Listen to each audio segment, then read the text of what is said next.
नई नई शादी होकर रमा ससुराल आती है तो वो ससुराल वालों के आगे बहुत स्मार्ट बनने की कोशिश करती है। वो सबको ये बताने की कोशिश करती है कि जो वो कर सकती है वो कोई नहीं कर सकता, जो वो जानती है वो कोई नहीं जानता। अरे सब्जी वाली, बैंगन कैसे दिए? ला किलो तौल दे। अब हमसे भी रेट पूछोगी माँ जी? इतने सालों से बैंगन भाजी सब हम ही से तो ले रही हो, कभी तुमको गलत रेट दिए जो आज देंगे? अरे तभी तो बोल दिया कि 1 किलो तौल दो। तुम भी ना। और सुना कैसी हो? सास अपनी पुरानी सब्जी वाली से बात कर रही थी, तभी वहां रमा आती है। क्या माँ जी, आपको तो पता है कैसे बैंगन निकाल कर देगी ये। रुकी मैं निकालती हूँ सब्जी अच्छे से। सास कुछ बोलती उससे पहले सब्जी वाली सास को इशारा कर देती है कि वो शांत रहे। बहू बैंगन निकालती है और सब्जी वाली से दाम पूछती है।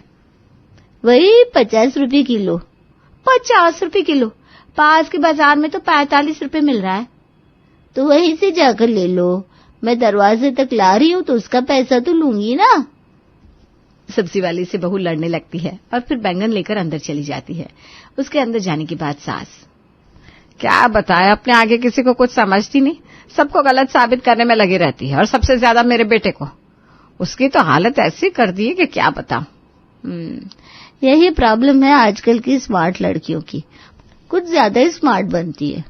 माँ जी अभी बैंगन रख लीजिए, क्योंकि जो बैंगन वो बटोर कर ले गई ना सारे खराब निकलेंगे। मैं अलग करना भूल गई थी। सास हंसती है और अंदर चली जाती है। अंदर बहू पति से कह रही थी, तुम्हारी माँ तो रेट ही नहीं लगवाती सब्जी के। अरे पैसे क्या पहाड़ में उगते? वो भी छोड़ो, 5-5 रुपए भी बचाएंगे ना तब जाके कहीं 100 और फिर 1000 और फिर लाख रुपए जुड़ेंगे। अगर ऐसे ही पैसे उड़ाते रहे तो लूट जाएंगे। पैसों का हिसाब ना सही से करना चाहिए। बात तो तुम्हारी सही है, माँ की तो आदत है, पता नहीं क्यों बिना देखे पैसे खर्च करती रहती है। माँ बेटे की बात सुन रही थी, लेकिन क्या करे, पता है नई नई शादी हुई है, अभी तो बहू ही सही लगेगी। लेकिन बहू के स्मार्ट और सलाह देने का शौक यहीं तक सीमित नहीं था। अगले रोज, अरे रमा जल्दी से टिफिन दे दो, ऑफिस के लिए लेट हो रहा है। अरे तुम अपने बॉस से बोलो ना कि सुबह 10 बजे तुम ऑफिस नहीं आ सकते। इतनी जल्दी तैयार होकर ऑफिस पहुंचना पॉसिबल ही नहीं है। कैसी बात कर रही हो, ऑफिस का एक अपना समय होता है। वो कैसे बोल देगा कि ऑफिस 10 बजे नहीं आएगा? बेइज्जती कराएगा क्या अपनी? ऐसा कुछ नहीं होता माँ जी, वर्किंग आवर्स होते हैं। वर्किंग आवर्स इनको 9 घंटे काम पूरा करना है, फिर चाहे वो 6 बजे करे या 7 बजे। हर बंदा आराम से ऑफिस जाए। क्या जरूरत है इतनी सुबह सुबह अफरा तफरी मचाने की? आज आप ऑफिस में बात कर लेना। वही रमेश, जिसे लगता है कि पत्नी हमेशा सही होती है, वो भी उसकी बात मान जाता है, ऑफिस जाता है और अपने बॉस के आगे बात रखता है।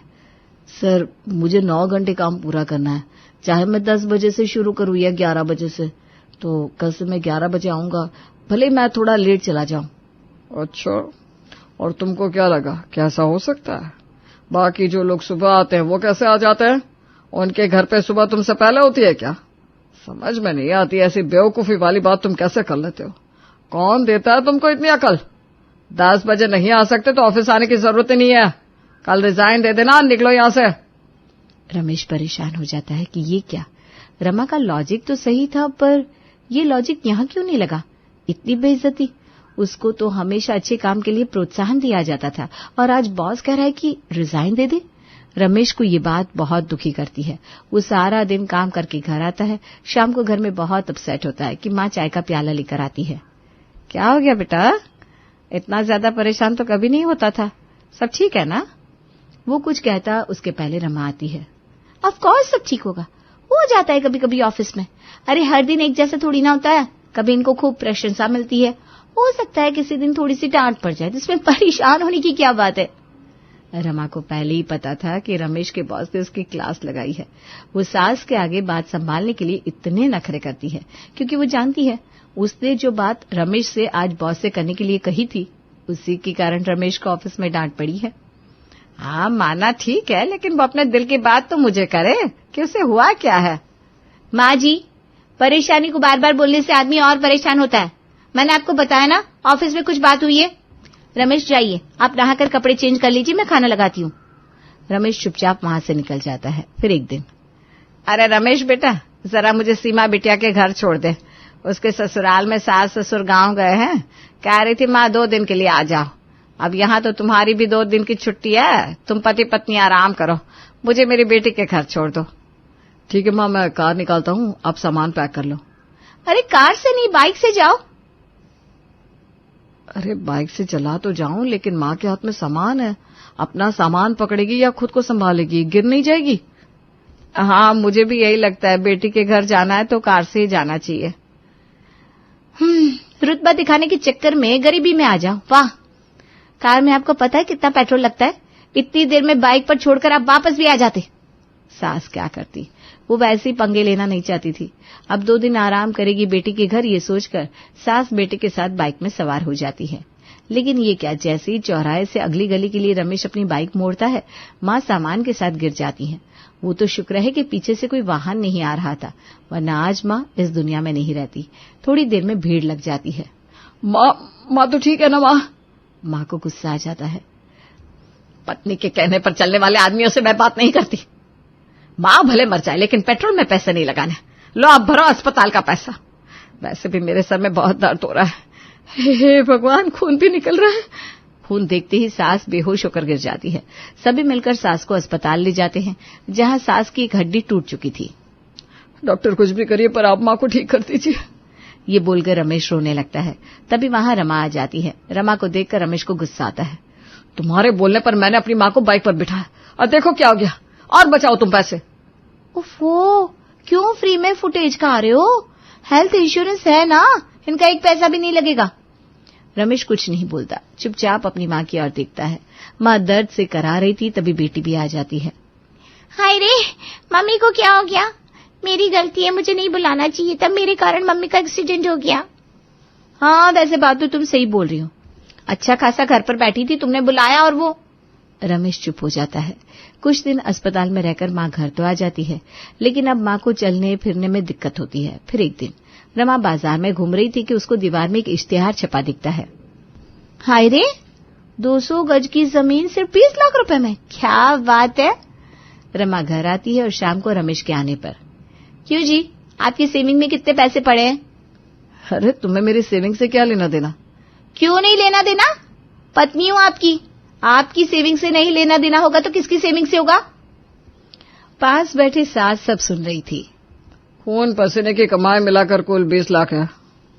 अरे वाह, आपको पता है शहर के बीचों बीच 200 गज की जमीन मिल रही है, और वो भी सिर्फ 20 लाख रुपए की। शहर के बीचों बीच जमीन 20 लाख रुपए की? कौन दे रहा है? अरे फर्जी होगा। आप ना जब भी मुंह खोलती है मनहूसियत ही बोलती है। मैं जानती हूँ जमीन कैसे बिकती है। रमेश, कल हम चलेंगे जमीन वालों के दफ्तर। आज 20 की जमीन कल को 40 की होने में वक्त नहीं लगेगा। अरे मुझे नहीं लगता इतने सस्ते दामों पर ऐसी जमीन मिल सकती है। ये सब लोग ना फर्जी होते हैं, पैसा लेकर भाग जाते हैं। लेकिन रमा तो मानती नहीं। चुप रहो, तुम्हें पता है मैं क्या कुछ नहीं जानती। तुमने जितने दिन में 20 लाख जमाया है ना, उतने दिन में तो मैं 20 लाख 1 करोड़ कर देती। लेकिन तुम तो हो ही बेवकूफ। कैसे बोल रही हो? अभी मैं जिंदा हूं। मेरे सामने मेरे बेटे को किस तरह की भाषा से बात कर रही हो? आप तो माँ जी रह नहीं दो। आपने पैसों की ऐसी तैसी मारी है, लेकिन आपका क्या जाएगा? मुझे तो अपनी पूरी जिंदगी जीनी है। आप लोगों को कुछ नहीं पता। कल तैयार हो जाना रमेश। अगले दिन दोनों पति पत्नी उस जमीन बेचने वाले के दफ्तर में जाते हैं। ये कैसा ऑफिस है? सिर्फ एक लकड़ी का टेबल और चेयर। हाँ तो क्या चाहते हो तुम? एसी लगाए तुम्हारे लिए, मार्बल बिछाए। देखो रमा, ये कोई रजिस्टर्ड ऑफिस नहीं लग रहा। तुमको ऑफिस रजिस्टर्ड चाहिए या जमीन है? अंदर जाकर देखते हैं। दोनों अंदर जाते हैं तो बहुत ही साधारण सा एक दफ्तर था। दफ्तर का एक कमरा जिसमें कुछ भी नहीं था, सिर्फ एक देहाती आदमी बैठा था। अब भैया क्या चाहिए?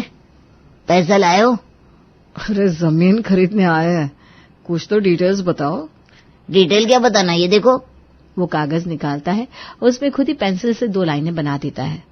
ये बीच में सड़क, इसके उस पार जमीन और इस पार भी।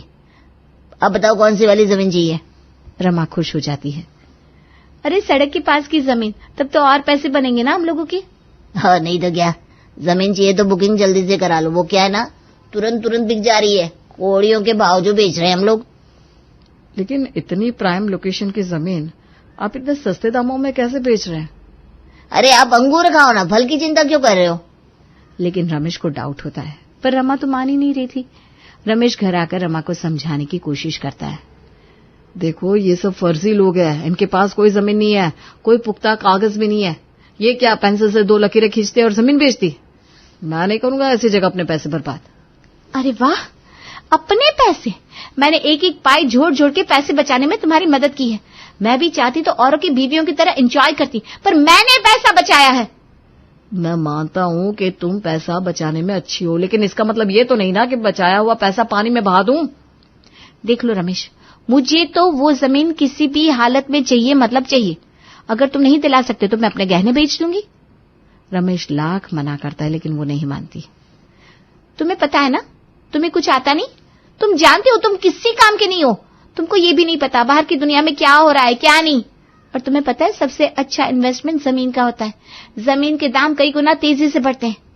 हाँ मैं जानता हूँ। अगर जानती हो तो फिर क्यों नहीं जमीन में पैसा इन्वेस्ट कर रहे हो? मैं नहीं जानती। कल को मुझे जमीन के पेपर लाकर देना, और हाँ, जमीन मेरे नाम से होनी चाहिए। रमेश परेशान हो जाता है। परेशान सा रमेश माँ के पास जाता है और सारी बात बताता है। बेटा, मैं तो तुझे यही सलाह दूंगी कि 1 भी रुपया ऐसी चीजों में बर्बाद मत कर। लेकिन माँ, ये भी तो बात है ना कि रमा को कैसे समझाऊं? वो तो अपने आगे कुछ समझती नहीं। हाँ, ये तो है। उसको ऐसा लगता है कि इस दुनिया की सारी जानकारी वो अकेले लेके बैठी है और बाकी की दुनिया पागल है। तो एक काम कर। ये बोलकर माँ रमेश के कान में कुछ कहती है। अरे वाह, क्या आइडिया निकाला है माँ। अब सारी परेशानी ऐसे ही ठीक कर दूंगा। मुझे पता था माँ, तू मेरी परेशानी दूर कर देगी। अच्छा, चलता हूँ। माँ तो माँ होती है, और माँ की नजर में उसके बच्चे से ज्यादा इम्पोर्टेंट कुछ नहीं होता। फिर कोई कल का आया अगर उसके बेटे को ये साबित करने पर तुल जाए कि वो नकारा है, उसे कुछ नहीं आता, तो माँ कैसे शांत रह सकती है? और माँ के दिमाग से चलता है रमेश। अगले दिन रमेश रमा के हाथ में एक पेपर रखता है। ये क्या है रमेश? तुम्हें तो चाहिए था ना प्रॉपर्टी के पेपर। है? जमीन ले ली हमने। देखो देखो। क्या रमा, ऐसे तो तुम इतने होशियार बनती हो और कहती हो मुझे कुछ नहीं पता। ऐसे कैसे जमीन ले लेंगे? अभी तो बस 4 लाख रुपए एडवांस दिया है। जाकर जमीन देख लो, जो जमीन पसंद आई तो बाकी का पैसा देकर वो जमीन ले लेंगे। हाँ ठीक है, पता है मुझे। अच्छा ये बताओ, हम अपनी जमीन देखने कब जा सकते हैं? नंबर ले लो, ये उन लोगों का नंबर है। एक दिन उनसे बात करके जाकर दिखाना जमीन। और प्लीज मुझे इसमें इन्वॉल्व मत करना, जॉब में बहुत काम है, ठीक है? अरे हाँ बिल्कुल, मैं देखती हूँ कौन सी जमीन लेनी है। वैसे भी तुमको तो पता ही नहीं कौन सी जमीन लेनी चाहिए। वैसे मैं क्या सोच रही थी, मायके में भाई को भी बताऊं इस जमीन के बारे में। आसपास की जमीन रहेगी तो मेरा मायका और ससुराल सब आसपास होगा, है ना? रमेश कुछ नहीं कहता, वहां से चला जाता है। रमा इतनी एक्साइटेड थी कि वो अपने भाई को फोन करके बताती है कि कैसे उसने अपने पति को जबरदस्ती एक 20 लाख का प्लॉट खरीदने के लिए मना लिया है। अरे तू किस प्लॉट की बात कर रही है? वो तो नहीं जो शहर के बीचों बीच बेच रहे हैं। अरे पैसा तो नहीं भरा ना तुम लोगों ने? हाँ भरे ना, एडवांस 4 लाख दिए। तुमने भी खरीदा क्या वहाँ पे प्लॉट? चलो अच्छा है। मैं उनको यही बोल रही थी, अगर मेरा भाई भी वहाँ जमीन ले लेता है तो मेरा मायका और ससुराल दोनों आसपास हो जाएंगे। पेपर नहीं पढ़ती हो या टीवी चैनल नहीं देखती हो? इतना बड़ा स्कैम है ये। पूरे शहर में कितने लोगों का पैसा लेकर भाग गया। पुलिस तलाश कर रही है, एक लड़का भी पकड़ा गया। देखो मैं तुमको उसकी फोटो भेजता हूँ। स्कैम? रमा को तो कुछ समझ में नहीं आता, लेकिन जब उसका भाई उसे फोटो भेजता है तो वो पहचान जाती है। ये तो वही आदमी है जो उन्हें ऑफिस में मिला था। हाय रे, अब ये क्या हो गया? हाय रे, मेरे खून पसीने की कमाई स्कैम में चली गई। अब इनको पता चलेगा तो ये क्या सोचेंगे कि मुझे कुछ नहीं पता। हाय रे, सच्ची मुझे कुछ नहीं पता। कैसे मैंने इतना सारा पैसा एक बार में लगवा लिया। ईश्वर, ये तो बोल रहे थे कि ये लोग ठीक नहीं होते, पर मैं नहीं सुन रही थी। रमा के जोर जोर से रोने की आवाज सुनकर सास वहां आती है। क्या हो गया बहू, क्यों रोए जा रही है? क्यों न रो, आपकी मनोज जवान सच हो गई। आपके कारण हमारे 4 लाख रुपए खराब हो गए। सास मन ही मन समझ जाती है कि बात क्या है, पर फिर भी मासूम बनकर, मेरे कारण? मैंने क्या किया था? मैंने तो तुम्हें सच्चाई बताई थी कि ये लोग सही नहीं होते। इसमें मेरी जुबान की नहीं, तुम्हारी गलती है। तुम पढ़ी लिखी हो या फिर गवार हो? है? एक तो आप लोगों को कुछ पता नहीं होता, और क्या डुबा दिया ना मेरे बेटे की मेहनत की कमाई। और नहीं तो क्या, यही होता है जो लोग ज्यादा बनते हैं। पता कुछ होता नहीं, लेकिन बनते ऐसे हैं जैसे दुनिया पर पीएचडी करके बैठे। तुमको तो मैं बहुत पहले ही समझ गई थी। आता जाता कुछ नहीं और होशियार इतनी बनती हो जैसे पता नहीं क्या हो। हो कुछ नहीं। और एक बात कान खोलकर आखिरी बार सुन लो, आज के बाद अगर मुझे या मेरे बेटे को कुछ भी उल्टा पुल्टा बोलने की कोशिश की ना, तो तुम्हें पता है मैं क्या करूंगी। तुम्हारे कारण आज मेरा एक पैर नहीं चल पा रहा है, और अब तुमने हमारे इतने सारे पैसे भी लगवा दिए। जाकर अपने मायके से वो पैसे लेकर आओ, नहीं तो जो तुम्हारी जुबान चलती है ना वो काट दूंगी। सास के मुंह से जली कटी सुनकर रमा को गुस्सा तो आता है, लेकिन क्या बोले, क्योंकि अब सास तो गुस्सा है ही, अगर बेटा भी गुस्सा हो गया तो इस घर से उसका बोरिया बिस्तर बन जाएगा। शाम को रमेश जब घर आता है तो जी आपसे बात करनी है, बहुत जरूरी। मुझे ना बहुत घबराहट हो रही है, मुझे डॉक्टर को दिखा दीजिए ना। क्यों, क्या हो गया? भली चंगी तो लग रही हो, डॉक्टर के पास क्यों जाना है? तब रमा पति को पटाने के लिए जोर जोर से रोने लगती है। अरे क्या हो गया, माँ ने कुछ बोला है क्या? वैसे माँ बोल भी सकती है, बनता है उनका बोलना। तुम्हारे कारण माँ के पैर खराब हो गए, अब पता नहीं कब तक ठीक होगी। वो तो माँ है जो तुम्हें घर पे रखी हुई है, मैं होता तो कब का निकाल फेंकता। वैसे हुआ क्या है, क्यों रो रही हो? रमा पति की बात सुनकर और जोर जोर से रोने लगती है। अच्छा, पता चल गया। मुझे तो ये बात बहुत पहले ही पता चल गई थी, लेकिन तुम अपने आगे किसी को कुछ समझती नहीं हो। मेरी मेहनत की कमाई तो तुम कौड़ियों के भाव बहाने लगी थी। आज के बाद घर के पैसे रुपयों का काम मेरी माँ देखेगी, समझी? और ज्यादा होशियार मत बनना आज के बाद। रमा क्या करती, माँ और बेटे दोनों की नजरों से बेकार हो चुकी थी। अब जुबान खोलती तो वो चुपचाप अंदर चली जाती है और अपना काम करने लगती है। माँ थैंक यू सो मच, तेरे कहने पर मैंने फर्जी एडवांस ट्रांसफर के पेपर दिखाए थे, वरना इस ओवर स्मार्ट के कहने पर चलता तो कब का बर्बाद हो चुका होता। कोई बात नहीं बेटा, जो लोग अपने आप को ज्यादा ही होशियार मानते हैं और दूसरों को कुछ नहीं समझते, अक्सर वही गड्ढे में गिरते हैं। बाकी बीवी से प्यार अलग बात है, लेकिन बीवी को भी पति और घर वालों की इज्जत करना आना चाहिए। ये है शास्त्री परिवार, जो दिल्ली के चांदनी चौक इलाके में कई सालों से रहते आ रहे हैं। पुष्पा और विश्वास के 2 बच्चे हैं, बड़ा बेटा किशन और छोटा बेटा रोहित। बड़े बेटे की शादी हो चुकी है बरखा से, जो कि दिल्ली की है। अब तलाश है इन्हें अपनी छोटी बहू की, जिससे उनका परिवार पूरा हो जाए। हाँ मौसी जी, बस अब रोहित के लिए कोई अच्छी सी लड़की मिल जाए तो हमारा परिवार पूरा हो जाए। आपकी नज़र में कोई लड़की हो तो ज़रूर बताइएगा। हाँ हाँ, दिल्ली की हो फिर तो ज़्यादा अच्छा है। बड़े बेटे को तो इतने साल हो गए शादी किए हुए, उसका बेटा भी अब 8 साल का होने को आया है। जी जी जी, आपकी नज़र में कोई लड़की हो तो बताइएगा, मैं आपको रोहित का फ़ोटो और बायोडेटा भेजती हूँ अभी। अरे किससे बात कर रही थी इतनी देर तक? मौसी जी से बात कर रही थी। अब रोहित 28 का हो गया है, उसके लिए लड़की तो देखनी होगी ना हमें, इसीलिए बस मौसी जी को रोहित के फ़ोटो भेज रही थी। हाँ ये बात तो सही है, लेकिन मैं ये कह रहा था कि हमें एक बार रोहित से भी पूछ लेना चाहिए, कहीं उसकी नज़र में कोई लड़की तो नहीं है। अब रोहित से क्या पूछना, मुझे नहीं लगता कोई लड़की है उसकी ज़िंदगी में। या तो कभी उससे मिलने जाता या उसे घर ले आता। फिर भी मुझे लगता है हमें उससे एक बार पूछ लेना चाहिए। हाँ माँ जी, मुझे भी पापा जी की बात सही लग रही है। आपने देखा नहीं है, रोहित से जब भी शादी की बात करो तो कैसे बात को टाल देता है। मेरी बात मानो तो आज रात हम सब उससे बैठकर पूछ ही लेते हैं, आखिर कोई है तो नहीं उसकी ज़िंदगी में। रोहित के पापा को लग रहा था शायद रोहित किसी को पसंद करता है, लेकिन बस उन्हें बता नहीं रहा है। इसीलिए उन्होंने खुद ही उसे सामने से पूछने का सोचा। रात को जब सब लोग खाना खा रहे थे तब, सब लोग मुझे ऐसे क्यों देख रहे हैं, कोई बात है क्या? तेरे लिए एक रिश्ता आया था, मैंने और तेरी मम्मी ने उस लड़की के लिए हाँ कर दिया। क्या? लेकिन क्यों? आपने मुझसे पूछा भी नहीं, एक बार मुझे दिखा तो देते लड़की। ऐसा क्यों कह रहा है, हम तेरे माता पिता हैं, हम तेरे लिए कुछ गलत थोड़ी ना करेंगे। अब तो हमने शादी के लिए हाँ कर दिया भाई। नहीं नहीं नहीं, मैं अभी तैयार नहीं हूँ माम, आप उन्हें मना कर दीजिए। अरे लड़की बहुत अच्छी है रोहित, सुंदर है, पढ़ी लिखी है, और क्या चाहिए तुम्हें? भैया आप ही कुछ बोलिए ना इन्हें। अरे अब मैं क्या कहूँ, सही तो कह रहे हैं सब। अब तेरी उम्र हो गई है शादी की, और माँ पापा ने तेरे लिए गलत लड़की तो ढूंढी नहीं होगी। आप सब समझ क्यों नहीं रहे? मैं नहीं कर सकता शादी किसी और से। किसी और से मतलब? क्यों नहीं कर सकता है? हाँ, आखिर कोई कारण तो होगा ना जिस वजह से आप शादी नहीं करना चाहते। क्योंकि मैं पहले ही किसी को प्रॉमिस कर चुका हूँ, मैं उसी से शादी करूँगा। देखा, मैंने कहा था ना ये कुछ तो हमसे छुपा रहा है। आ गई ना बात इसके मुंह पे। क्या मतलब? मतलब ये कि हम सब झूठ कह रहे थे, हमने किसी लड़की के साथ आपका रिश्ता तय नहीं किया। हम लोगों को शक था कि तू हमसे कुछ छुपा रहा है, इसीलिए तेरे मुंह से सच सुनने के लिए हमने ये सब नाटक किया। लेकिन तू हमसे छुपा क्यों रहा था बेटा? तुझे तो पता है कि हमारे घर में तो ऐसा कुछ नहीं है। हमने तुझे कभी रोका है क्या? दरअसल बात यह है कि खुशबू यहाँ की, दिल्ली की नहीं है, वो गुजरात से है। क्या गुजरात से? लेकिन तुम दोनों मिले कहाँ? मैं कंपनी के टूर के चलते जब राजकोट गया था तब मेरी मुलाकात खुशबू से हुई थी।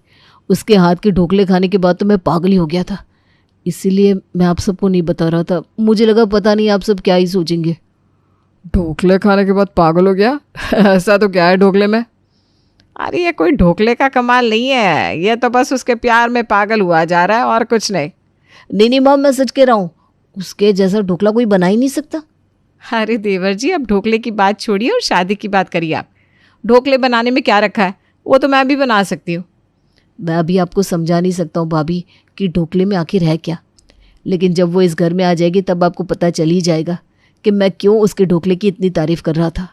हाँ हाँ भाई, सुन ली तेरी ढोकला लव स्टोरी। अब शादी की बात पर आए, अगर उसके माता पिता भी राजी है तो हम जल्द से जल्द तेरी और खुशबू की शादी करवा देंगे, क्या है ना जी? हाँ हाँ, तुम्हारी माँ सही कह रहे। हम दिल्ली में है, वो गुजरात में। इससे अच्छा है कि तुम दोनों अब साथ हो जाओ और शादी करके साथ ही रहो। आप लोगों को एतराज़ नहीं है सच में? अरे देवर जी, हमें क्या एतराज़ होगा भला, हम तो खुश हैं कि आप अपनी पसंद की लड़की से शादी कर रहे हैं।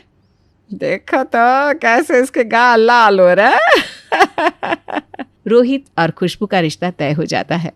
रोहित और खुशबू बड़े ही खुश थे। मुझे तो विश्वास ही नहीं हो रहा कि हमारी शादी होने वाली है। मुझे तो लगा था आपके घर वाले मानेंगे ही नहीं। हाँ, लगा तो मुझे भी यही था, लेकिन उन्होंने तो कुछ कहा ही नहीं। आज पता है, इसी खुशी में मैंने मीठे ढोकले बनाए हैं। हाँ, लेकिन यहाँ कोई मानने को ही तैयार नहीं है कि मुझे तुमसे ज़्यादा प्यार तुम्हारे ढोकले की वजह से हुआ था। उन्हें लगता है मैं बस तुम्हारी यूं ही तारीफ कर रहा हूँ। कोई बात नहीं, जब मैं शादी करके वहाँ आऊँगी तो उन्हें ऐसे ढोकले खिलाऊंगी कि वो सब खुश हो जाएंगे। हाँ, मुझे तो बस इंतज़ार है कि कब हमारी शादी होगी और कब मैं तुम्हारे हाथ के सैंडविच ढोकले खा पाऊँगा।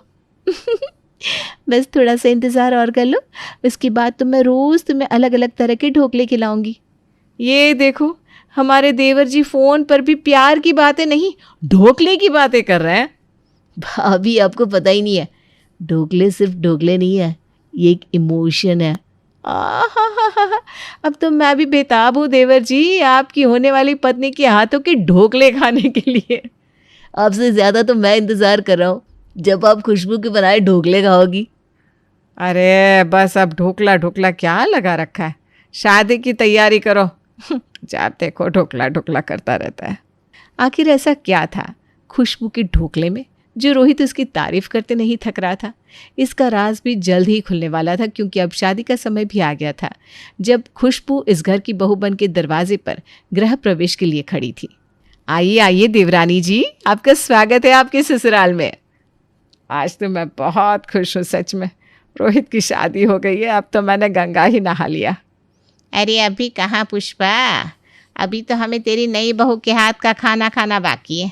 पता तो चले ये गुजरात से आई लड़की क्या क्या बना सकती है, कुछ दिल्ली का स्वाद भी पता है कि नहीं इसे। अरे बुआ जी, अब चिंता मत करिए, हमारे देवर जी भी देवरानी जी के ढोकले खाकर ही उन पर मर मिटे थे, और आज हम सबको मौका मिला है उनके हाथ के ढोकले खाने का। ये लो, मैं तो यहाँ कोई बड़े पकवान खाने का सोच रही थी, और यहाँ क्या बनाएगी ये ढोकले, इसमें कौन सी बड़ी बात है। अरे बुआ जी, आपने आज तक ऐसे ढोकले खाए ही नहीं होंगे। आज तक क्या, ये रहे इस प्लेट में तो पड़े। अरे बुआ जी, ये ढोकले नहीं है, खमण है। इसे खमण कहते हैं, जो बेसन से बनता है। और ढोकले तो उड़द की दाल के, सूजी के और अलग अलग बनते हैं। क्या ये खमण है पीले रंग का? जी बुआ जी, आज मैं आप सबको 10 तरह के ढोकले बनाकर खिलाती हूँ। 10 तरह के ढोकले बनते हैं क्या? जी, आप सब बैठिए, मैं बस कुछ देर में बनाकर लाती हूँ। मुझे तो विश्वास ही नहीं हो रहा कि हम जो खा रहे हैं वो ढोकले नहीं खमण था। आज तो मुझे भी देखना है कि ये ढोकले आखिर होते कैसे हैं। खुशबू रसोई में जाती है और ढोकले बनाना शुरू करती है, लेकिन उसे रसोई में गए हुए काफ़ी समय हो गया था और बाहर सब लोग उसकी राह देख रहे थे। अरे पुष्पा, तेरी छोटी बहू को तो रसोई घर में गए बहुत देर हो गई, नहीं? हाँ, बात तो आप सही कह रही हैं बुआ जी। मुझे तो लगता है कहीं वो भूल ना गई हो ढोकले बनाना, बस हमें खुश करने के लिए कह दिया हो। नहीं नहीं, मुझे ऐसा नहीं लगता। अब 10 तरह के बना रही है तो वक्त तो लगेगा ना। ये लो आ गई खुशबू। खुशबू हाथ में एक बड़ी सी थाली लेकर आई जिसमें उसने सच में 10 तरह के ढोकले बनाए थे, जिसके नाम वो सबको बताती जा रही थी। ये स्टीम ढोकला, ये मसाला ढोकला, ये वेज ढोकला, ये चीज़ ढोकला, ये सैंडविच ढोकला, ये 3 रंगों वाला ढोकला, ये सूजी के ढोकले, ये दाल चावल के ढोकले। बस बस खुशबू बहू, इतने नाम तो हमें याद भी नहीं हो रहे जितने प्रकार के तुमने बनाए हैं। आप खाकर देखिए और बताइए कैसे लगे आपको। खुशबू का पूरा ससुराल उसके बनाए ढोकले खाता है और उसे खाने के बाद सब लोग इतने खुश हो जाते हैं कि कोई भी खुशबू की तारीफ करे बिना रह नहीं पा रहा था। अब मुझे समझ में आ रहा है कि हमारा रोहित हमेशा ही तुम्हारे ढोकले की तारीफ क्यों करता था। मुझे लगा था कि देवर जी कुछ ज़्यादा ही तुम्हें सर पे चढ़ा रहे हैं तुम्हारी तारीफ करके, लेकिन इन ढोकलों को खाने के बाद तो मुझे लग रहा है कि तुम्हारी तारीफ कम ही की है उन्होंने। मैं तो कुछ बोल ही नहीं पा रही हूँ, ऐसा लग रहा है ये खाती जाओ बस। पुष्पा, तू एक काम करना, ये सारे ढोकले डब्बे में पैक करके दे देना, मैं तो अपने घर में भी सबको खिलाऊंगी। हाँ, क्यों नहीं जीजी, मैं आपके लिए अभी पैक करके देती हूँ और हमें तो अब खुशबू बहू रोज़ ही बना कर खिलाएगी। जी माँ जी बिल्कुल, मुझे नहीं पता था कि आप सबको ढोकले इतने पसंद आएंगे। अब तो बस कल से मैं रोज़ अलग अलग ढोकले ही खाऊंगा। मैंने कहा था ना, आप लोग फैन हो जाएंगे ढोकले के। खुशबू बहुत ज़्यादा खुश थी कि उसके बनाए ढोकले सारे परिवार को इतने पसंद आए थे। उसके ससुराल में हर किसी ने उसे अच्छा सा नेक दिया। आखिर कौन सी बहू होगी जिसे तारीफ और नेक अच्छा ना लगता हो, लेकिन ढोकले का पागलपन उसके ससुराल वालों पर कुछ ऐसा चढ़ेगा ये तो खुशबू ने सोचा ही नहीं था। ये लीजिए माँ जी, आलू के पराठे गर्मा गर्म। चाची मुझे तो ढोकले ही खाने हैं। वीर बेटा, हमने पिछले 1 महीने से ढोकले के अलावा और कुछ खाया ही नहीं ना। आलू के पराठे खाकर देखो, अच्छा लगेगा। नहीं चाची, मुझे ढोकले ही खाने हैं। अरे बना देना बहू इसके लिए ढोकले, और थोड़े ना मेरे लिए भी बना देना। माँ जी, जब से इस घर में शादी करके आई हूँ तब से मैंने ढोकले ही बनाए हैं। आज पराठे का आटा लगा दिया है, आज यही खा लीजिए ना। नहीं दादी, मुझे ढोकले ही खाने हैं। चाची आप मुझे ढोकले के पराठे बना दीजिए। क्या, ढोकले के पराठे? हाँ, जो बचे हुए ढोकले हैं ना उनका चूरा करके पराठा बना दो। पर माँ जी, ढोकले के पराठे नहीं बनते। अब क्या करे बहू, तूने ढोकले की इतनी आदत डाल दी है कि उसके बिना कुछ अच्छा ही नहीं लगता। आज तू ढोकले के ही पराठे बना दे। आज दाल चावल के ढोकले के पराठे, कल सूजी के ढोकले के पराठे बना देना। इससे रोज़ रोज़ ना अलग अलग ढोकले के पराठे भी बन जाएंगे। हे भगवान, ये लोग सच में ढोकले के पीछे पागल से होते जा रहे हैं। ढोकले का पराठा कौन खाता है? ढोकले तक तो बात ठीक थी, लेकिन अब खुशबू का परिवार ढोकले के पराठे खाने लगा था। ढोकले के पराठे बनाते बनाते खुशबू अब हैरान परेशान सी हो गई थी। कहा मैंने भी इन्हें ढोकले खिला दिए थे, मुसीबत हो गई मेरे लिए। जब देखो कभी मेथी वाले ढोकले के पराठे, कभी वेज ढोकले के पराठे। अभी तो ये लोग टिफिन में यही ढोकले के पराठे ले जाते हैं। पहले ढोकले बनाओ फिर उसके पराठे बनाओ। कहाँ फंस गई हूँ मैं। खुशबू ये देखो, आज ना मैंने यहाँ नई डिश सीखी है, दाल बाटी। अगर ये डिश इन लोगों को पसंद आ गई तो मेरी जान बच सकती है। क्या हुआ, क्या सोच रही हो?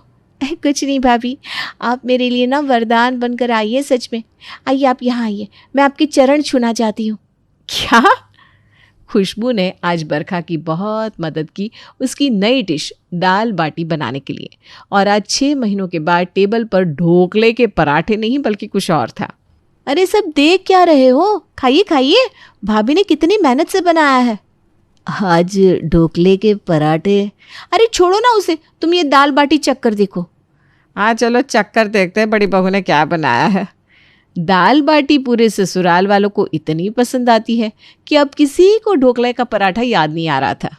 वाह बरखा बहू वाह, क्या दाल बाटी बनाई है, सच में मन को तृप्ति मिल गई। तृप्ति तो मुझे मिली है पापा जी। 6 महीनों में आज पहली बार है जब मैंने ढोकले नहीं बनाए। आज तो तुझे नेक देने का मन कर रहा है मुझे। अरे माँ जी फिर दीजिए ना भाभी को, नेक दीजिए, उन्होंने कितना बड़ा काम किया है। अरे नहीं नहीं, इसकी कोई ज़रूरत नहीं है, मैंने तो बस एक नई डिश ही बनाई है। अरे भाभी, आपको पता नहीं आपने क्या किया है, मुझे तो आपके लिए बुरा लग रहा है। अब ये लोग हर रोज़ आपसे यही डिश बनवाएंगे।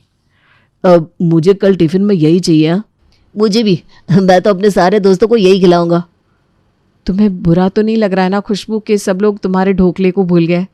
बुरा? मेरी आंखों से तो खुशी के आंसू गिर रहे हैं भाभी। आप तो मेरे लिए किसी वरदान की तरह आई हैं, उल्टा मुझे आपके लिए बुरा लग रहा है। मेरे लिए क्यों? वो आपको जल्दी ही पता चल जाएगा। मम्मी ये तो बहुत अच्छा है, कल मुझे दाल बाटी के ही पराठे बना कर देना। क्या? दाल बाटी के पराठे? बेस्ट ऑफ लक भाभी। सीमा, मंजू, माधव, कृष्णा, कहाँ हो सबके सब? क्या है जी, क्यों शोरगुल मचा रखा है? आपका नाम मुरली है तो क्या पूरे दिन बजती रहोगे? देखो भाग्यवान, मैंने तुम्हें पहले भी कई बार समझाया है, एक बार और समझा देता हूँ। अपने नाम के साथ मजाक मुझे बर्दाश्त नहीं है। मेरा ये नाम मेरे पूज्य दादाजी ने रखा था और अपने नाम पर अभिमान है मुझे। खबरदार जो आज के बाद मेरे नाम को बिगाड़ने की कोशिश की। बोलिए ना बाबूजी, क्या बात है? माँ जी की तो आदत है बात बात पर मजाक करने की। आप क्यों उनकी बातों को अपने मन से लगाते हैं? आप हम लोगों को बुला रहे थे, बताइए क्या बात है? सही याद दिलाया तुमने। एक बात बताओ, इस घर में कोई पैसों का पेड़ लगाया है क्या तुम लोगों ने, जो मेरी जानकारी से बाहर है? क्या पापा बात बात पर पहलियां बुझाने लगता है? जो कहना है साफ साफ कहिए ना। पैसों का पेड़ कहीं होता है क्या जो हम उगा लेंगे? तो ये बात तुम लोग अच्छी तरह जानते हो कि पैसों का पेड़ नहीं होता, पैसे कमा कर लाने पड़ते हैं। तो फिर खर्च करने से पहले बुद्धि क्यों नहीं लगाते? पापा, इस घर में कुछ चवन्नी भी खर्च करता है ना तो उसे 10 बार आपका अप्रूवल लेना पड़ता है। हमें भी तो पता चले हमने ऐसे कौन से पैसे पानी की तरह बहा दिए जिसकी वजह से आप इतना नाराज हो रहे हैं। ये बिजली का बिल देखा है? इस घर में रहने वाले कितने लोग हैं, जरा गिन कर बताओ मुझे। 8 लोग हैं पापा। और बिजली का बिल देखो कितना आया है, पूरे 8,000। इसका मतलब इस घर का एक एक आदमी महीने में 1,000 रुपये बिजली की खपत कर रहा है। अब इससे पहले कि मैं तुम दोनों की तनख्वाह की बात करूं और तुम्हें शर्मिंदा करूं, अपनी फिजूल खर्चियों पर लगाम लगाओ। पापा 8,000 का बिल? अरे लेकिन सर्दियों का मौसम चल रहा है ना, कूलर चल रहे हैं ना, एसी, फिर इतना बिल आया तो आया कैसे? हम लोग तो सुबह 8 बजे ऑफिस के लिए निकल जाते हैं और पूरा दिन गधा मजदूरी करने के बाद रात को 8 बजे घर लौटते हैं। हमारे जाने के बाद इस घर में क्या होता है ये हम कैसे जान सकते हैं? मुझे ये सब कहानी नहीं सुननी, समस्याओं पर नहीं समाधान पर बात करो बेटा। एक ही तरीका है पापा, ऐसा करते हैं बिजली का ना कनेक्शन ही कटवा देते हैं, ना रहेगा बांस ना बजेगी बांसुरी। कैसी बात कर रहे हो भैया? बिना बिजली के गुजारा कैसे होगा? कौन से ज़माने में जी रहे हो आप? अरे सर्दियों का मौसम चल रहा है, बिजली की ज़रूरत क्या है? 4 महीने ठंडी पड़ने वाली है, ना पंखों की ज़रूरत है ना फ्रिज की। बस हो गया फैसला। मैं आज ही बिजली विभाग में जाकर अपना कनेक्शन कटवाने की अर्जी लगा कर आता हूँ। घर में बिजली रहेगी तो ये सास बहू मिलकर ऐसे ही फिजूल खर्ची करके हमारे जीवन पर डाका डालेगी ना। बाबूजी, आप तो बिजली का कनेक्शन कटवा दोगे, लेकिन ये भी तो बताओ कि घर में रोशनी की भी तो ज़रूरत होती है, उसका क्या जुगाड़ सोचा है आपने? अंधेरे में कैसे होंगे घर के बाकी काम? एक बात बताओ बहू, 60 साल पहले जब घर में बिजली नहीं पहुंची थी तब क्या लोग जी नहीं रहे थे? ऐसा समझ लो कि अगले 4 महीने के लिए तुम लोग एक ऐसे गांव में पहुंच गए हो जहां अभी बिजली पहुंची ही नहीं है। माधव, तू ऐसा कर, बाजार से जाकर तेल से चलने वाले लैंप लेकर आ। हालांकि बाबूजी की बिजली कटवाने वाली बात किसी के भी गले से नीचे नहीं उतर रही थी, लेकिन मुरली की बातों का विरोध करना मतलब अपनी खटिया खड़ी करवाना, इसलिए कोई भी उसके आगे बोलने की हिम्मत नहीं कर पा रहा था। उसी दिन शाम को मुरली बिजली के दफ्तर में जाकर अपने मकान की बत्ती कटवाने की अर्जी लगा कर आता है और अगले ही दिन बिजली वाले उनके घर की लाइट काट कर चले जाते हैं। अगले दिन सुबह, पापा मेरी स्कूल यूनिफॉर्म पर प्रेस क्यों नहीं कर रखी है? मैं ऐसी यूनिफॉर्म पहन के जाऊंगा तो स्कूल में फाइन भरना पड़ेगा। अरे बेटा, किसी को क्या पता चल रहा है कि तुम्हारी यूनिफॉर्म प्रेस है कि नहीं? कोई पूछे तो कह देना कि हाँ, मेरी मम्मी ने स्कूल यूनिफॉर्म पर प्रेस की थी। और देखो, तुम्हारे दादू ने बिजली कटवा दी है। अब बिना बिजली के तो कपड़ों पर प्रेस हो ही नहीं सकती, इसलिए चुपचाप जो कपड़े हैं वो पहनकर चले जाओ। चेतन और विकी दोनों आज पहली बार बिना प्रेस किए हुए कपड़े पहनकर स्कूल जाने के लिए तैयार हो रहे थे। दूसरी ओर, अरे छोटी, अब तो मैंने चश्मा भी लगा लिया, अभी भी कुछ समझ में नहीं आ रहा, ये गरम मसाला आखिर गया तो गया कहाँ? इस लालटेन की रोशनी में ढंग से कुछ नजर ही नहीं आता। ठीक कह रही हो भाभी आप, बिना बिजली की रसोई में काम करना मुसीबत जैसे लग रहा है। कैसे रहेंगे हम लोग बिना बिजली के? मुझे तो कुछ समझ में नहीं आ रहा। अब समझ में आ रहा है तुम दोनों को कि तुम्हारे ससुर के साथ मेरी क्यों नहीं बनती। उल्टी सीधी हरकतें करते रहते हैं और सबकी जान मुसीबत में डाल देते हैं। खुद तो कुछ करना होता नहीं, बूढ़ों को बैठे बैठे बस ऑर्डर चलाने होते हैं, काम तो हमें करने पड़ते हैं ना। गुस्से में भिन भिनाते हुए तीनों सास बहू किसी तरह रसोई में खड़े होकर बच्चों का लंच पैक कर रही थी। अरे बस भी करो, जब से नहा कर आए हो तब से दांत ही किटकिटा रहे हो। अरे बेटा, सर्दियों में सर्दी तो लगती है ना, थोड़ा बर्दाश्त करना सीखो। पापा कितने मजे से हम लोग रोज गीजर में नहाते थे। दादू को क्या जरूरत थी बिजली कटवाने की? मम्मा ने गैस पर ये छोटे से भगोने में पानी गर्म करके दिया। टंकी में से बर्फ जैसा पानी आ रहा था, पता है कुछ हुआ ही नहीं एक भगोने पानी से। ठंडे पानी से नहला दिया। मुझे तो अभी तक कंपकंपी छूट रही है। बिल्कुल ठीक कह रहा है विक्की तू। हमारे घर वालों को हमारी कोई चिंता ही नहीं है। बहुत आवाज आ रही है तुम दोनों की, क्यों शोर मचा रहे हो? कुछ नहीं दादू, मम्मा हमारे स्कूल का टाइम हो गया, हम लोग निकल रहे हैं। सुबह 10 बजे। अरे मेम साहब, पूरी कॉलोनी की लाइट आ रही है। आपके घर में इतना अंधेरा काहे को है? कुछ फॉल्ट आया है क्या आपके घर में? अरे नहीं चंदा, कोई फॉल्ट नहीं आया। वो बाबूजी ने हमारे घर की बिजली कटवा दी है। अब अगले 4 महीने ना ऐसे ही गुजारा करना है हम लोगों को बिना बिजली के।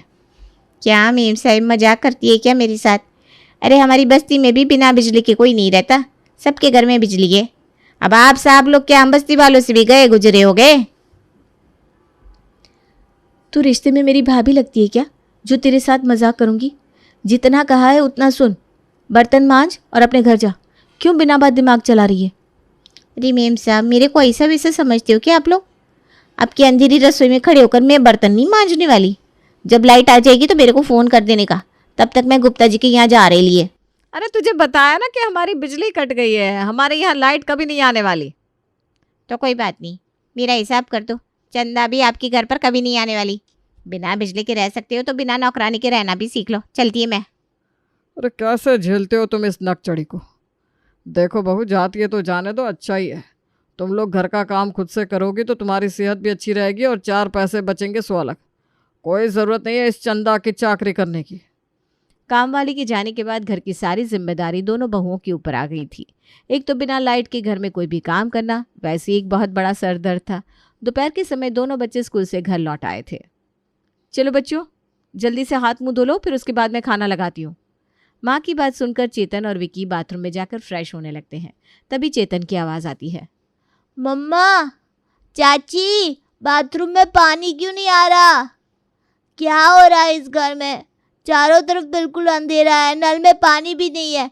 कोई बताएगा मैं क्या करूं? अरे भाभी, ये तो हम में से किसी ने सोचा ही नहीं कि जब बिजली नहीं रहेगी तो टंकी कैसे भरेंगे, और जब तक टंकी में पानी नहीं भरेंगे तो नल में से पानी आएगा कैसे? ये तो बहुत बड़ी प्रॉब्लम होगी। अरे जाकर बताओ ना अपने ससुर को, भर कर लाए पड़ोसी के यहाँ से बाल्टी। इनको ही बहुत बिजली कटवाने का चस्का लगा था ना, हम क्यों ये मुसीबत झेले। दादी, आप दादू के साथ झगड़ा बाद में करना, पहले मुझे थोड़ा सा पानी दो। मैं यहाँ बाथरूम में बैठा हुआ हूँ। अरे बहू, रसोई में से थोड़ा पानी ले जाकर उसको बाथरूम में देकर आ। वो बेचारा बाथरूम से तो बाहर निकले, फिर करते हैं कुछ इंतज़ाम। इसमें इतना सोचने जैसी क्या बात है? घर में पानी नहीं है तो पड़ोसी किस दिन काम आएंगे? एक एक बाल्टी लेकर पहुंच जाओ सब लोग पड़ोसियों के यहाँ। घर में 8 लोग हो ना, 8 बाल्टी पानी ऐसे इकट्ठा हो जाएगा चुटकी बजाती। बिना बिजली के खर्चे के 8 बाल्टी पानी में पूरा दिन गुजर जाएगा हमारे बड़े आराम से। बाबूजी, अब ये कुछ ज़्यादा नहीं हो रहा? हम बाल्टियाँ लेकर पड़ोसियों के घर से पानी मांगेंगे क्या? अरे बेटा, अच्छा तो ये भी नहीं लगता ना कि कल को तुम्हारा बाप कटोरा लेकर सड़कों पर भीख मांगे। अगर चाहते हो कि तुम्हारे बाप का दिवाला ना निकले तो थोड़ा हाथ खींच कर काम चला लो। कोई और चारा तो वैसे भी नहीं था, इसलिए बेचारे पूरे परिवार वाले एक एक बाल्टी उठाकर मोहल्ले में अलग अलग घरों का दरवाज़ा खटखटाने लगते हैं और बारी बारी से एक बाल्टी पानी मांगकर अपने घर ले आते हैं। हाय सुषमा बहन जी, क्या बात हो गई? सुबह वो चंदा भी बता रही थी कि उसने आपके यहाँ का काम छोड़ दिया। कुछ दिक्कत है क्या? अरे अब क्या बताए बहन जी, पिछले कई महीनों से ना हमारा बिजली का बिल बहुत बढ़ चढ़ कर आ रहा था। कई बार हमने बिजली के दफ्तर में जाकर कंप्लेंट भी करी, लेकिन वो लोग सुनने को तैयार नहीं थे। और आप तो जानती है ना मुरली जी का गुस्सा। गुस्से में उन्होंने बिजली का कनेक्शन ही कटवा दिया। बस जब तक हमारा थोड़ा ये बिजली का सेटलमेंट नहीं हो जाता ना, थोड़ा सा आपको परेशान करेंगे। एक बाल्टी पानी देना पड़ेगा आपको। हाँ हाँ, क्यों नहीं बहन जी, पानी तो आप ले जाना, लेकिन ये बिल कम कराने का तरीका मुझे कुछ समझ नहीं आया। बिना बिजली की कैसे गुजारा करेंगे आप लोग? बस बहन जी कोशिश कर रहे हैं। जैसे ही पानी लेकर सुषमा अपने घर की तरफ जाने लगती है, पड़ोसन और उसके पति की हंसी की आवाज़ उसके कान में आती है। देख रहे हैं आप, मुझसे बातें बना रही है। अरे मैं बहुत अच्छे से जानती हूँ उन लोगों को, एक नंबर के कंजूस मक्खी चूस है। पैसे बचाने के लिए बिजली कटवा कर बैठे हैं और दोष दे रहे हैं बिजली विभाग वालों को। कल पानी लेने आएगी तो मैं दरवाज़ा ही नहीं खोलने वाली। हमने क्या ठेका ले रखा है मुफ्त पानी बांटने का? किसी तरह बेइज्जती बर्दाश्त करके परिवार के सारे सदस्य एक एक बाल्टी पानी लेकर घर आ गए थे। रात तो किसी तरह बीत जाती है। अगले दिन सुबह, पहली बात अब ये सुन लो मम्मा, टंकी के ठंडे पानी में नहाकर मैं स्कूल नहीं जाने वाला। और दूसरी बात, ये जो कल आपने मुझे बिना आयरन करी यूनिफॉर्म पहनाकर स्कूल भेजा था, प्रिंसिपल सर ने 1000 का फाइन लगाया है। 1000 दो तो ही मैं स्कूल जाऊंगा, वरना ये फाइन आज बढ़कर 2000 हो जाएगा। आप जानते हो ना मेरे स्कूल में डिसिप्लिन कितना स्ट्रिक्ट है। सुन लिया आपने? माधव, लाइए 1000 रखिए बच्चे के हाथ में। हमारी गलतियों की सजा ये बच्चे क्यों भुगतेंगे? और हाँ, बच्चों की यूनिफॉर्म नुक्कड़ वाले धनीराम से प्रेस करवा कर लाइए। मेरे बच्चे को आज फिर से पनिशमेंट नहीं मिलनी चाहिए। अपने बूढ़ाओं को दो ये बच्चों की यूनिफॉर्म, वही जाकर प्रेस करवा कर लाएंगे। आ जाओ मेरे बच्चों, तब तक मैं बड़े वाले भगोने में तुम्हारे लिए पानी गर्म करती हूँ। मेरे पोते आज ठंडे पानी में नहाकर बिल्कुल नहीं जाएंगे। अरे आग लगे ऐसी बचत में, गैस खर्च होती है तो हो जाए, बच्चों को बीमार थोड़ी ना करना है। पत्नी को नाराज होते देख मुरली दोनों बच्चों की यूनिफॉर्म लेकर प्रेस करवाने के लिए जाने लगता है। तभी माधव और कृष्ण भी अपनी अपनी पैंट शर्ट मुरली के हाथ में थमा देते हैं। बाबूजी, अब आप धनीराम के यहाँ जा ही रहे हो तो हम दोनों के कपड़े भी प्रेस करवा लाना। हमें भी तो ऑफिस जाना होता है। अब बिना प्रेस करे कपड़े तो पहनकर ऑफिस जाएंगे नहीं। मुरली सबके कपड़े लेकर प्रेस करने के लिए निकल पड़ता है। प्रेस करने के बाद, कितने रुपए हुए? 80 रुपये हो गए बाबूजी। क्या कहा 80? अरे लूट मचा रखी है क्या तुमने? हमारे ज़माने में तो 1-1 रुपए में कपड़े प्रेस होते थे। अब 10 रुपए का एक कपड़ा प्रेस करने का लेगा क्या तू? कौन से ज़माने की बात कर रहे हो बाबूजी? वो ज़माना तो कब का चला गया। मैं तो आपसे 10 ही ले रहा हूँ। वो नुक्कड़ वाले चाचा को जानते हो? 15 रुपये ले रहा है वो। सुबह सुबह काम का वक्त है, आप टाइम खराब मत करो, फटाफट पैसे दे दो। मुरली बड़बड़ाते हुए 80 रुपये धनीराम के हाथ में रखकर वापस अपने घर आ जाता है। कुछ देर बाद, माधव भैया, मैं ज़रा बाथरूम से आ रहा हूँ। मेरे बॉस का एक इम्पोर्टेंट कॉल आने वाला है। अगर कॉल आए तो मुझे तुरंत बता देना। हाँ हाँ ठीक है, तुम जाओ, मैं ध्यान रखूँगा। जैसे कृष्ण बाथरूम से बाहर आता है, तुरंत उसके बॉस का फ़ोन बजने लगता है। लेकिन कृष्ण के हेलो बोलते ही उसका फ़ोन स्विच ऑफ हो जाता है। अरे भैया, मेरा फ़ोन तो स्विच ऑफ हो गया। घर में लाइट भी नहीं है, अब मैं क्या करूँ? ये कॉल बहुत इंपॉर्टेंट था। अगर इस समय मैं बॉस से बात नहीं कर पाया तो बहुत बड़ी प्रॉब्लम हो जाएगी। मैं अभी जाकर पड़ोस वाले गुप्ता जी के यहाँ से अपना मोबाइल चार्ज करा के लाता हूँ। बुरा मत मानिएगा भाई साहब, लेकिन ये तो आपको बिजली कटवाने से पहले सोचना चाहिए था कि बिना बिजली के आप लोग मोबाइल कहाँ चार्ज करोगे। अब रोज़ रोज़ किसी को डिस्टर्ब करना भी तो सही नहीं है। अब आज के दिन आप मेरा मोबाइल चार्ज कर दीजिए, मैं कुछ इंतज़ाम करता हूँ। कृष्ण घर आकर, भैया ये बताओ, एक मोबाइल चार्ज करने में कितनी बिजली खर्च हो जाती है? ज़रा सा मोबाइल चार्ज करने के लिए पड़ोसी गुप्ता ने मुझे 10 बातें सुना दी। आज के बाद कदम नहीं रखूंगा उसके घर। अच्छा, उसके घर पर पाँव नहीं रखेंगे तो ये मोबाइल कहाँ चार्ज करेंगे? गुप्ता के यहाँ नहीं तो सक्सेना के घर तो आपको जाना ही पड़ेगा।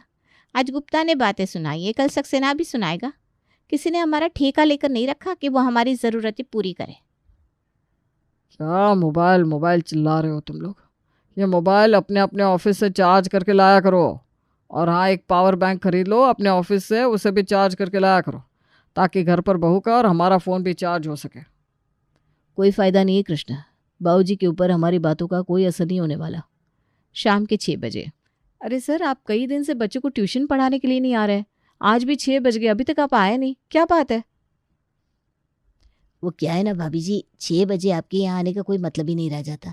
बिजली तो आपके यहाँ है नहीं और अंधेरे में बच्चों की पढ़ाई होना पॉसिबल नहीं है, बस इसीलिए मैं नहीं आया।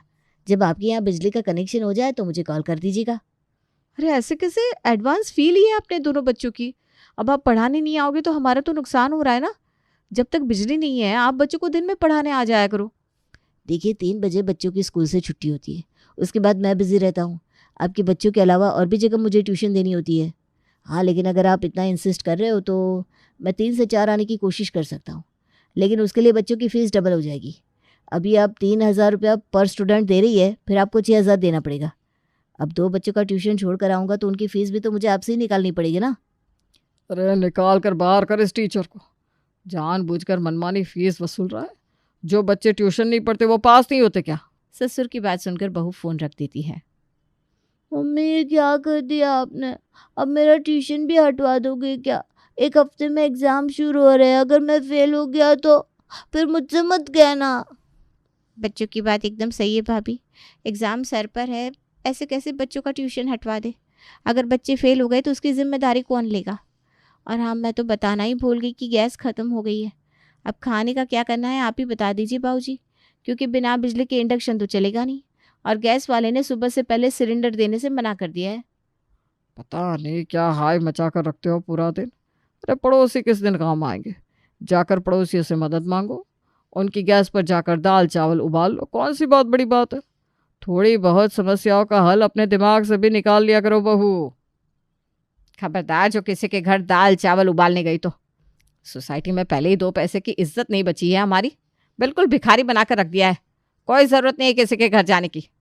और आप अगर कल के कल बिजली का कनेक्शन नहीं जुड़वाते ना तो मुझसे बुरा कोई नहीं होगा। बहुत सुन ली मैंने आपकी मनमानी, लेकिन अब नहीं सुनूंगी। बच्चों के ट्यूशन हटवा दो, काम वाली को हटा दो, बच्चे बिना प्रेस के कपड़े पहनकर स्कूल जा रहे हैं। अरे थोड़ा तो दिमाग लगाइए आप। सास की बात सुनकर दोनों बहू बच्चे सास के समर्थन में बोलने लगते हैं, क्योंकि बिना बिजली के लालटेन लेकर घर के काम निपटाना और पड़ोसियों के घर बाल्टी लेकर रोज रोज पानी मांगने में उनकी इज्जत की भी खूब फजीयत हो रही थी। तभी कृष्ण और माधव भी ऑफिस से घर आते हैं। बाबूजी यही चाहते थे ना आप? मेरे बॉस ने आज मुझे ये पावर बैंक चार्ज करने के लिए सबके सामने टोका, पूरे ऑफिस में खिल्ली उड़ी सो अलग। बस अब बहुत हो गया। पूरे परिवार को अपने खिलाफ होते देख अगले ही दिन मुरली प्रसाद बिजली के दफ्तर में बिजली का कनेक्शन जुड़वाने के लिए पहुंच जाता है। पहली बात तो ये है बाबूजी कि हम सरकारी कर्मचारी हैं, आपके नौकर नहीं है कि जब आपका मन करेगा तब बिजली का कनेक्शन लगवाएंगे, जब करेगा तब हटवाएंगे। अब अगर बिजली का कनेक्शन जुड़वाना है तो 10,000 टेबल पर रखिए, उसके बाद इलेक्ट्रिशियन यहाँ से ही लेगा, वरना जैसे इतने दिन से बिना बिजली के गुजारा कर रहे थे ना आगे भी करते रहिएगा। मरता क्या ना करता। मुरली प्रसाद चुपचाप 10,000 बिजली वाले के हाथ में रखता है और उसके बाद वो उनके घर में बिजली का कनेक्शन वापस से जोड़ देता है और इस तरह से लौट के बुद्धू घर को ही आ जाते हैं।